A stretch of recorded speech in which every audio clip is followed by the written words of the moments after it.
स्वागत है आप सभी का हमारे चैनल स्पिरिट ऑफ इम्बाइब पर। हम पढ़ रहे हैं एलिफ शफाक की लिखी हुई पुस्तक द 40 रूल्स ऑफ लव।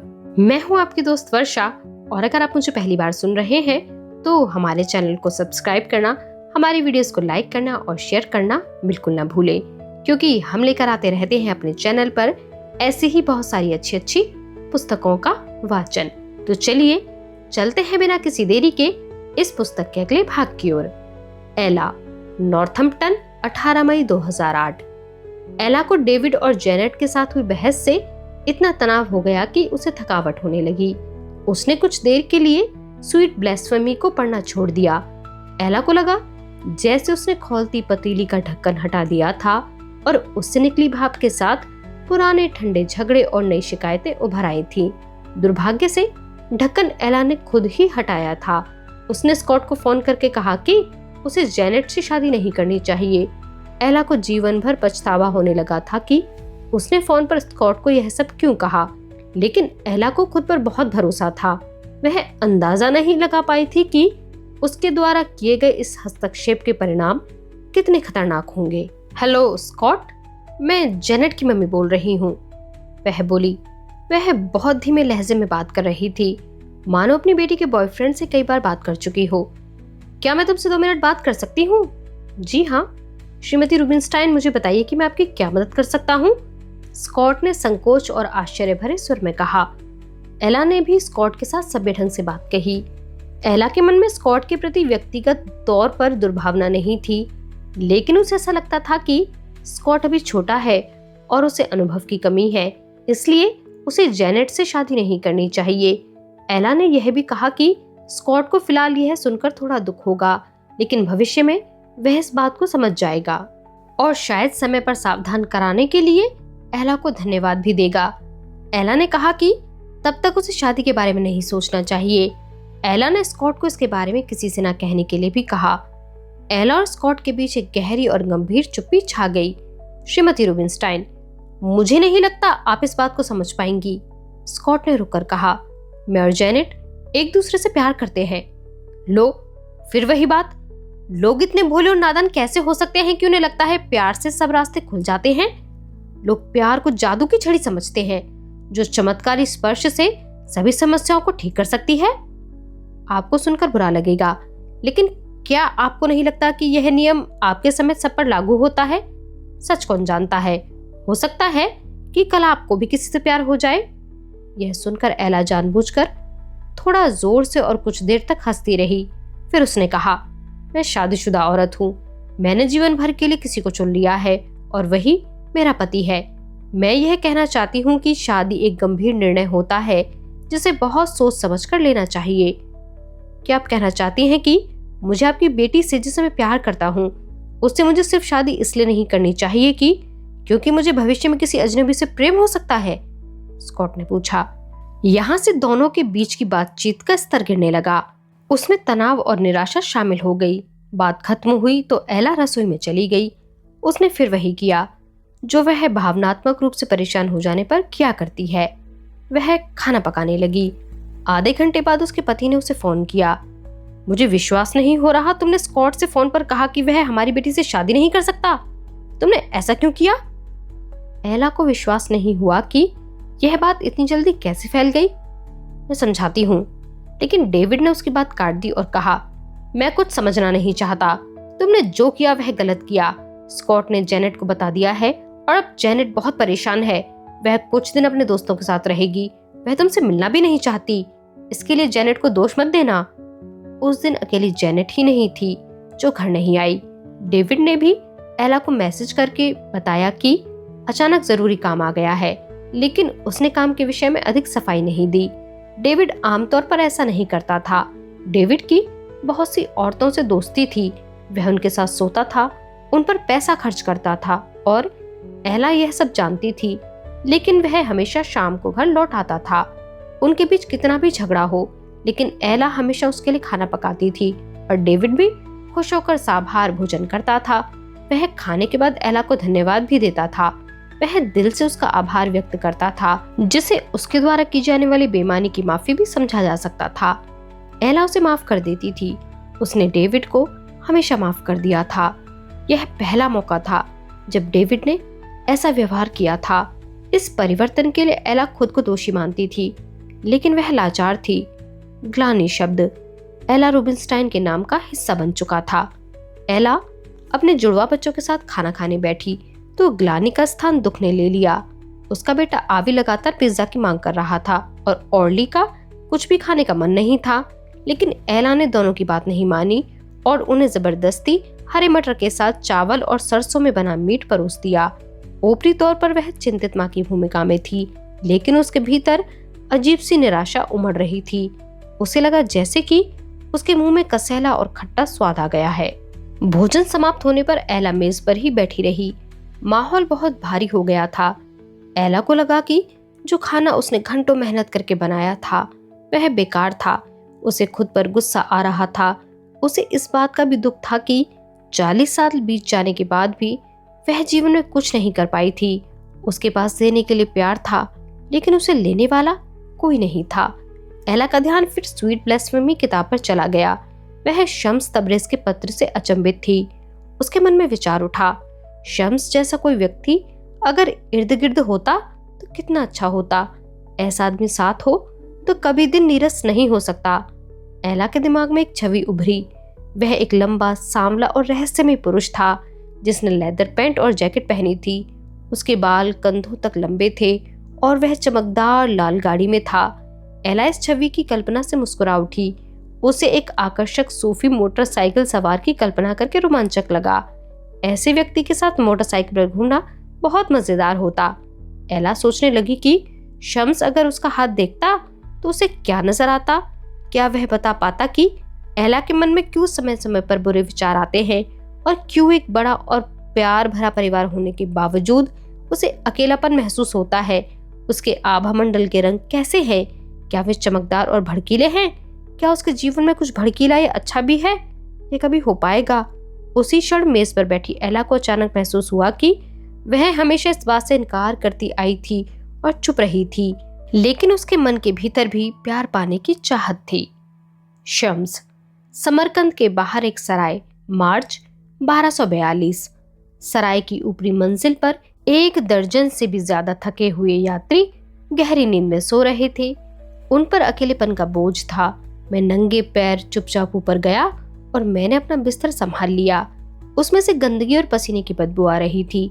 मैं अंधेरे में लेटा दिन भर की गतिविधियों के बारे में सोच रहा था। उनके प्रतिबिंब में मैं किसी दिव्य संकेत को तलाश रहा था जो मैंने देखा हो, लेकिन जल्दबाजी में या अज्ञानतावश मैं उसे महसूस नहीं कर पाया। मुझे बचपन से ही दृश्य दिखाई देते थे और आवाजें सुनाई पड़ती थी। मैं खुदा से बातें करता था और मुझे जवाब भी मिलता था। मैं कभी 7वें आसमान पर पहुंच जाता तो कभी धरती के नीचे घरों में घुस जाता था।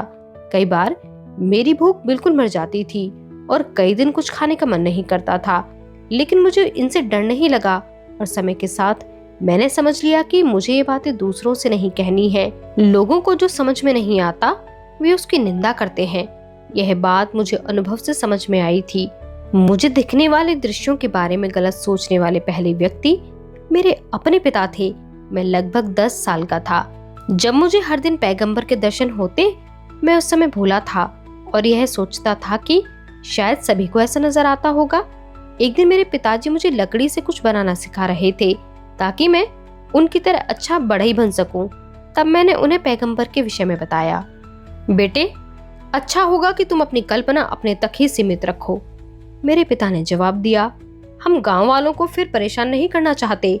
कुछ ही दिन पहले पड़ोसियों ने मेरे पिता से शिकायत की थी कि मैं अजीब किस्म की हरकतों से उनके बच्चों को डराता हूँ।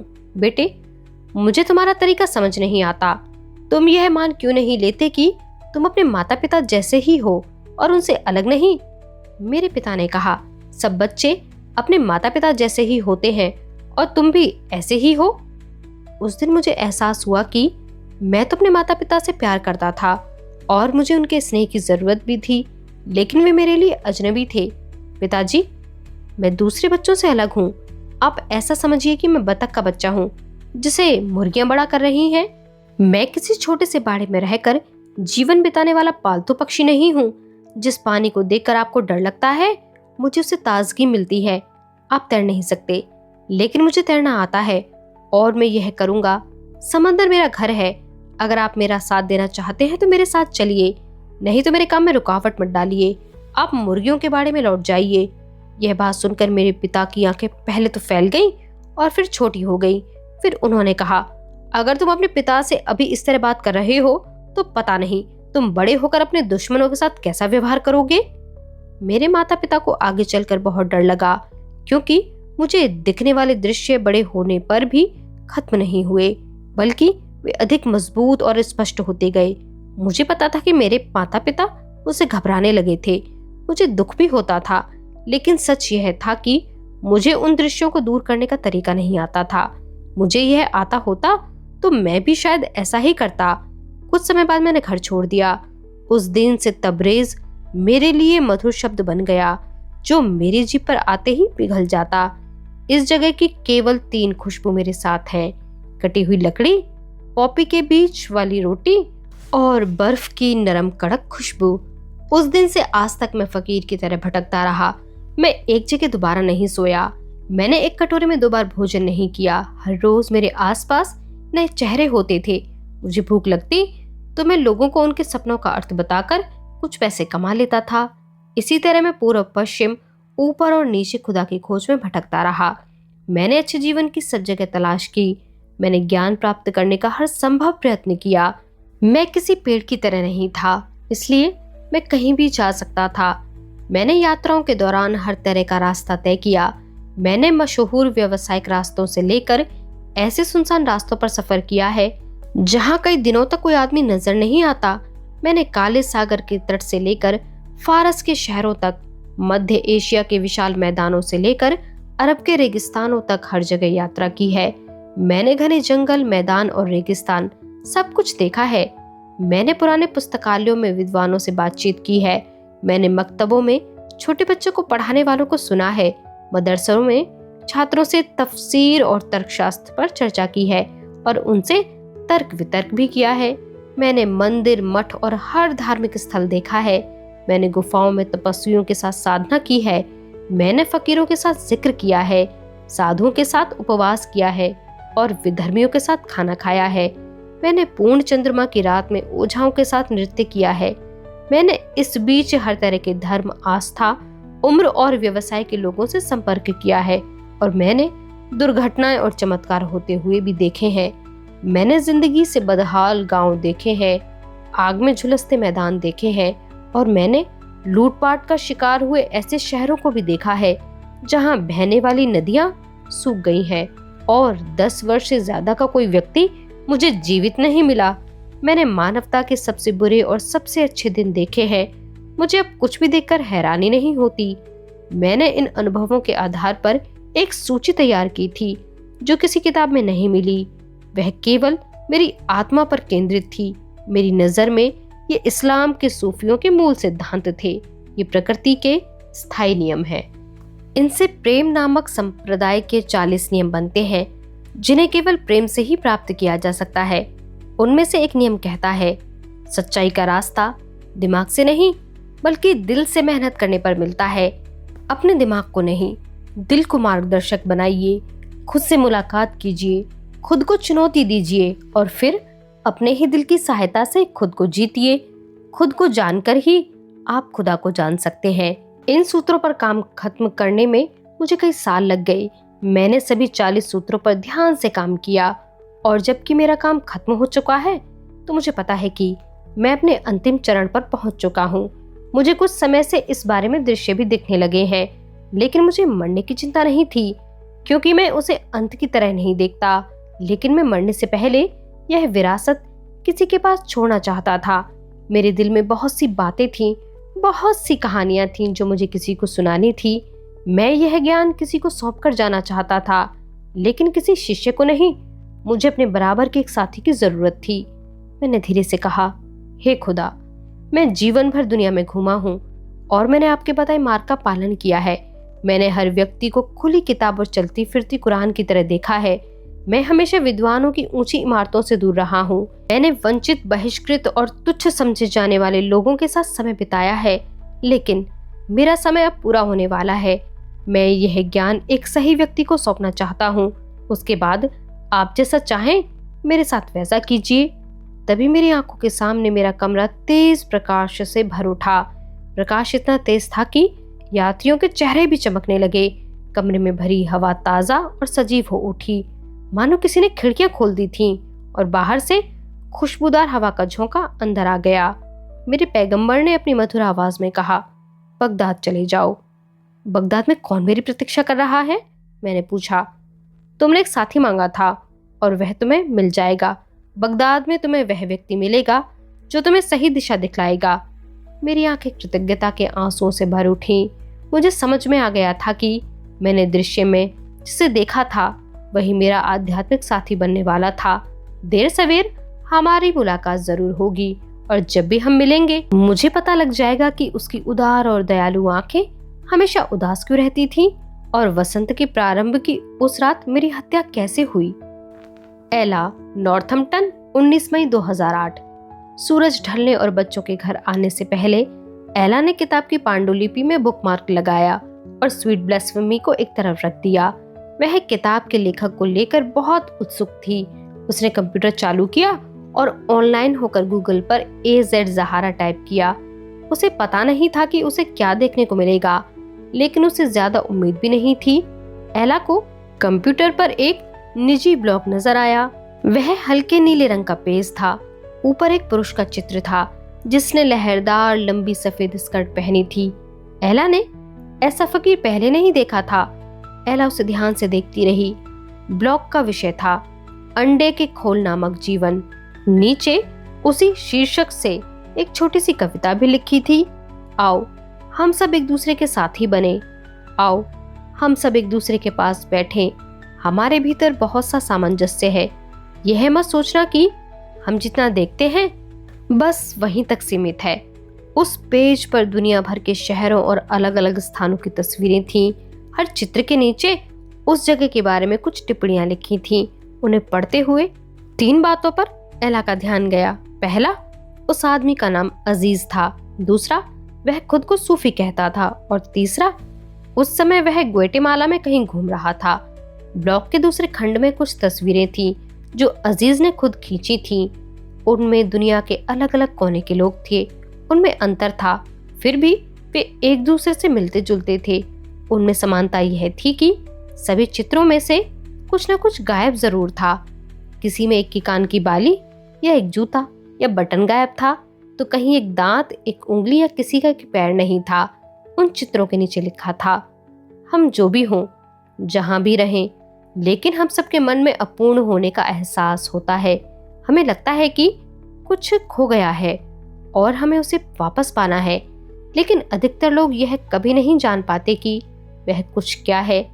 जिससे इसका पता लगता है, उनमें भी बहुत कम लोग उसकी तलाश में सफल हो पाते हैं। एला ने वेब पेज को ऊपर से नीचे करके देखा। उसने हर तस्वीर पर क्लिक किया, उसे बड़ा किया और उसके नीचे अजीज की लिखी हर टिप्पणी पढ़ी। पेज के सबसे नीचे अजीज का ईमेल पता दिया गया था। एला ने उसे कागज पर लिख लिया। फिर एला को रूमी का लिखा एक शेर दिखाई पड़ा, प्रिय, मोहब्बत चुनो। मोहब्बत की मधुर जिंदगी के बिना जिंदा रहना बोझ है जो तुम देख चुके हो। इसे पढ़कर एला के दिमाग में अजीब सा विचार कौंधा। एक क्षण के लिए उसे ऐसा लगा कि अजीज के निजी ब्लॉग में जो कुछ लिखा था, सभी चित्र, टिप्पणियां और कविताएं, वे सब एला के लिए ही लिखी गई थीं। यह अजीब और अटपटा विचार था, लेकिन एला को उस पर विश्वास होने लगा था। दोपहर में एला खिड़की के पास बैठी थी। उसे थकावट महसूस हो रही थी। उसकी पीठ पर धूप पड़ रही थी और रसोई से आ रही हवा में केक की सुगंध थी। उसके सामने स्वीट ब्लास्फेमी किताब खुली रखी थी, लेकिन एला का दिमाग कहीं और था। किताब पढ़ने में उसका ध्यान नहीं लग रहा था। उसे महसूस हुआ कि वह स्वयं भी कुछ ऐसे नियम लिख सकती है। वह लिखती तो उसका नाम रखती, नीरस शहरी गृहिणी के 40 नियम। उसने धीरे से कहा, पहला नियम, प्रेम को खोजना बंद कर दो। असंभव सपनों के पीछे मत दौड़ो। 40 वर्ष की विवाहित औरत के जीवन में इससे ज्यादा जरूरी चीजें होती हैं। परंतु खुद पर किए गए इस मजाक ने एला को असहज कर दिया था। उसे फिर चिंता होने लगी। वह खुद को रोक नहीं पाई और उसने जेनेट को फोन किया। फोन पर जवाब देने वाली मशीन ने जवाब दिया, प्रिय जेनेट, मुझे पता है कि मुझे स्कॉट को फोन नहीं करना चाहिए था। मेरा इरादा बुरा नहीं था, मैं केवल यही चाहती थी कि। इतना कहकर एला रुक गई। उसे दुख हो रहा था कि उसने मैसेज पहले से तैयार नहीं किया था। उसे मशीन में हल्की सी आवाज सुनाई दी। एला को घबराहट होने लगी। वह समझ गई थी कि फोन का टेप घूम रहा था और मैसेज का टाइम खत्म होने वाला था। जेनेट, मैंने जो कुछ किया मुझे उसका अफसोस है। मुझे पता है कि मुझे शिकायत नहीं करनी चाहिए, जबकि मैं इतनी भाग्यशाली हूँ, लेकिन बात यह है कि मैं खुश नहीं हूँ। क्लिक की आवाज आई और मशीन बंद हो गई। एला को यह सोचकर बेचैनी हो रही थी कि उसने फोन पर क्या बोल दिया था। उसे क्या हो गया था? उसे पता ही नहीं था कि वह खुश नहीं थी। क्या यह संभव है कि कोई उदास हो और उसे पता न हो? यह भी आश्चर्य की ही बात थी कि उसे इस नाखुशी को स्वीकार करने का अफसोस नहीं हो रहा था। उसे पिछले कुछ दिनों से कुछ भी महसूस नहीं हो रहा था। एला का ध्यान सहसा उस कागज पर गया जिस पर उसने अजीज का ईमेल लिखा था। उसका पता बहुत सीधा था, फिर भी उसमें कुछ आकर्षण था। एला ने ज्यादा सोच विचार नहीं किया और कंप्यूटर पर बैठ गई। फिर उसने एक ईमेल लिखना शुरू किया। प्रिय अजीज जेड ज़हरा, मेरा नाम एला है।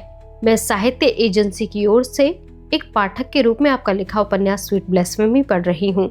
मैंने अभी उसे पढ़ना शुरू ही किया है और मुझे बहुत मजा आ रहा है।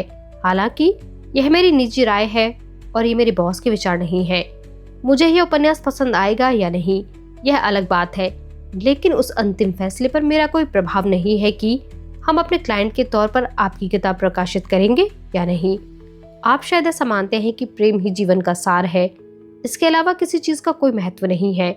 मैं इस विषय पर आपसे बहस नहीं करना चाहती, केवल इतना कहना पर्याप्त होगा कि मैं आपसे पूरी तरह सहमत नहीं हूँ, लेकिन आपको ईमेल करने का यह कारण नहीं है। मैं यह इसलिए लिख रही हूँ क्योंकि आपके उपन्यास को पढ़ने का यह समय मेरे लिए अजीब है। मैं अपनी बड़ी बेटी को समझाने का प्रयास कर रही हूँ कि वह शादी के लिए भी छोटी है। मैंने एक दिन उसके बॉयफ्रेंड को फोन करके शादी की योजना रद्द करने को कहा। अब मेरी बेटी मुझसे नफरत करती है और वह मुझसे बात नहीं करना चाहती।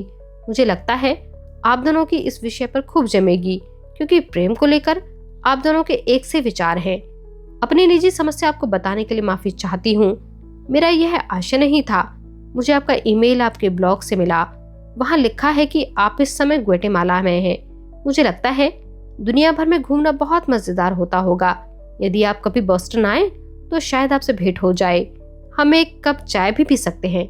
शुभकामनाओं सहित, एला।